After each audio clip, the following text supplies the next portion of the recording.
예수님께서 그 제자들과 함께 하실 때 늘 우선순위로 두고 하셨던 일들이 있습니다. 항상 우선순위로 두고 하셨던 일 중에 하나는 가난한 사람들, 또 병든 사람들, 또 성경에 나와 있었던 귀신 들린 사람들, 소외받고 어려움을 당하는 사람들과 함께 시간을 보내는 일이셨어요. 같이 밥을 먹거나 그들과 함께 이야기를 하거나 치유해 주시는 일들을 그 어떤 일보다 중요하게 여기시고 하셨던 것을 성경을 통해서 보게 됩니다. 제자들은 또 사람들은 그럴 때마다 왜 예수님이 꼭 저렇게 하시나, 왜 저런 사람들과 대화를 하시나, 왜 저런 사람의 초대에 응하시나 라는 그 시각으로, 생각으로 예수님이 하는 행동, 탐탁치 않게 생각했었던 그 모습들을 성경을 통해서 우리가 보게 됩니다. 예수님은 어린아이들을 만나는 것도 마다하지 않으시고 또 불편해하지 않으시고 중요하게 여기셨다는 것을 우리가 성경을 통해서 알게 됩니다.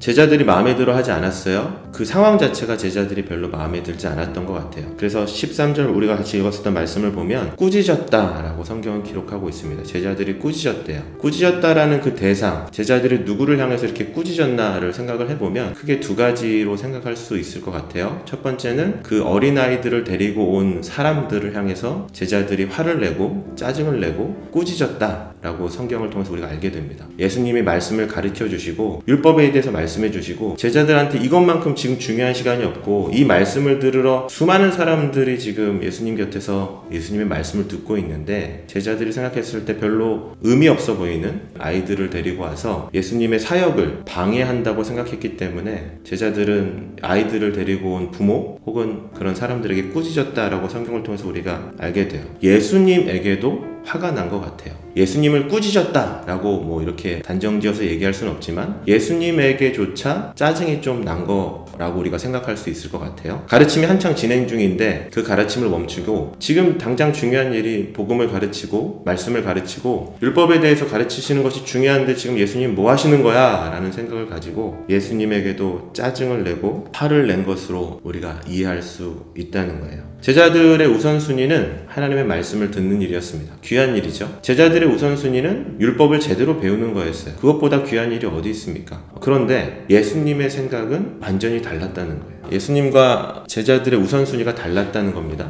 예수님에게 우선순위는 말씀을 가르치시는 것, 하나님의 율법을 가르쳐 주시는 것보다 더 중요한 것은 예수님에게 찾아온 한 사람을 축복하시는 일이었습니다. 그런 면에서 보면 우리 등대 교육 공동체, 제자들이 했었던 실수와 동일한 실수를 할 수 있는 공동체라고 생각을 합니다. 하나님 앞에 하나님의 말씀을 배우고 하나님의 성품을 배우고 여러분들 마음 가운데 어려움이 계시죠? 그것들을 세상의 방식으로 풀어가는 것이 아니라 하나님의 말씀을 듣고 하나님 말씀 안에서 그것을 해소하면서 살아가는 법을 배우기 위해서 우리가 등대라는 공동체의 이름으로 모인 겁니다. 그거 말고는 우리가 만날 이유가 없잖아요. 그것이 우리의 배움의 시작이고 그것이 우리의 목적인데 그렇게 하기 위해서 하나님 우리를 모이게 하셨는데 우리가 그것을 중요하게 생각하지 않고 혹은 다른 것을 그것보다 먼저 우선으로 여겨서 예를 들어서 공부를 잘하는 것으로 그친다거나 좋은 대학에 진학하는 것을 우리의 모임의 목적으로 이해하거나 단지 조금 다른 환경 속에서 내가 유익을 얻고자 학교 생활을 하는 것을 우선으로 놓고 살아간다면 제자들과 같은 실수를 우리가 똑같이 할 수 있다는 겁니다. 예수님이 생각하시는 것이 분명히 있는데 예수님이 주시고자 하시는 것이 분명히 있는데 그것을 중요하게 생각하지 않고 그것을 우선으로 생각하지 않고 제자들처럼 자신의 생각대로 자신의 마음대로 예수님에게까지 화를 내는 그런 불완전한 인생을 저와 여러분들이 살아갈 수밖에 없다는 거죠. 저와 여러분이 모인 목적은 예수님을 닮기 위함이고 공부라는 것을 통해서 하나님을 더 알아가기 위해서 모인 것이 1번이지 그 외에 다른 것들은 1번이 될 수는 없다는 겁니다.